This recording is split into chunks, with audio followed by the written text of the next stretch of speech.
दोस्तों, अगर आप वृंदावन जाने की सोच रहे हैं या फिर वृंदावन गए हैं तो आपको इन प्रसिद्ध कथावाचकों से जरूर मिलना चाहिए, जैसे कि प्रेमानंद महाराज जी, अनिरुद्ध आचार्य जी और इंद्रेश जी महाराज जी से। और भी अन्य कथावाचक हैं, उनसे मिलना चाहिए। लेकिन दोस्तों, आज आपको हम ले चलेंगे इंद्रेश जी महाराज जी के यहाँ।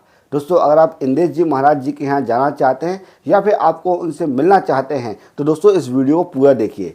जी हाँ दोस्तों, अगर आप इंद्रेश जी महाराज जी से मिलना चाहते हैं तो सबसे पहले प्रेम मंदिर और इस्कॉन मंदिर के आगे आ जाइए। वहाँ पर दोस्तों आपको कोकिला आश्रम मिलेगा। उस आश्रम के जस्ट सामने ही इंद्रेश जी महाराज जी का घर है। बाहर बहुत बड़ा बोर्ड लगा हुआ है। और दोस्तों, सबसे अच्छी बात यह है कि इनका कोई भी आश्रम नहीं है, ये सिर्फ अपने घर में ही कथा करते हैं। इनके जो पिताजी हैं वो भी घर में ही कथा सुनाते हैं और इंद्रेश महाराज जी भी अपने घर में ही कथा सुनाते हैं। जैसे कि आप स्क्रीन में देख सकते हैं, यह है इंद्रेश महाराज जी का घर। अगर आप इंद्रेश महाराज जी के घर में जाना चाहते हैं, उनसे मिलना चाहते हैं तो सबसे पहले आपको अपॉइंटमेंट लेना होता है। और अपॉइंटमेंट की आवश्यकता भी नहीं पड़ती है अगर वो आपसे डायरेक्ट भी मिल लेते हैं। सबसे पहले अगर आप इनके यहाँ जाना चाहते हैं, वन आने के बाद प्रेम मंदिर, इस्कॉन मंदिर के थोड़ा सा आप आगे आएंगे तो वहाँ पर आपको कोकिला आश्रम पड़ेगा। आश्रम के सामने ही आपको इंद्रेश जी महाराज जी के घर का बोर्ड आपको लगा हुआ मिल जाएगा। आप आसानी से देख लेंगे और समझ जाएंगे कि ये इंद्रेश महाराज जी का घर है।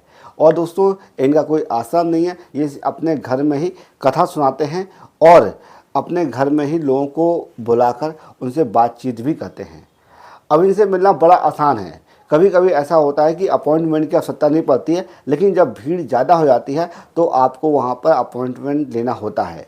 अपॉइंटमेंट लेने से ये होता है कि इंद्रेश महाराज जी धीरे धीरे सभी लोगों से मिल लेते हैं बारी बारी करके। नहीं तो लोग भीड़ इकट्ठा हो जाती है, जिसे कि संभालना बहुत मुश्किल हो जाता है। अब घर में ही कथा हो रही है तो आप सोच सकते हैं कि आना जाना वहाँ पर लोगों का लगा रहता है। अगर आप वहाँ जा रहे हैं, इंद्रेश जी महाराज जी से मिलने जा रहे हैं, तो वहाँ पर आपको प्रसादी की व्यवस्था की गई है।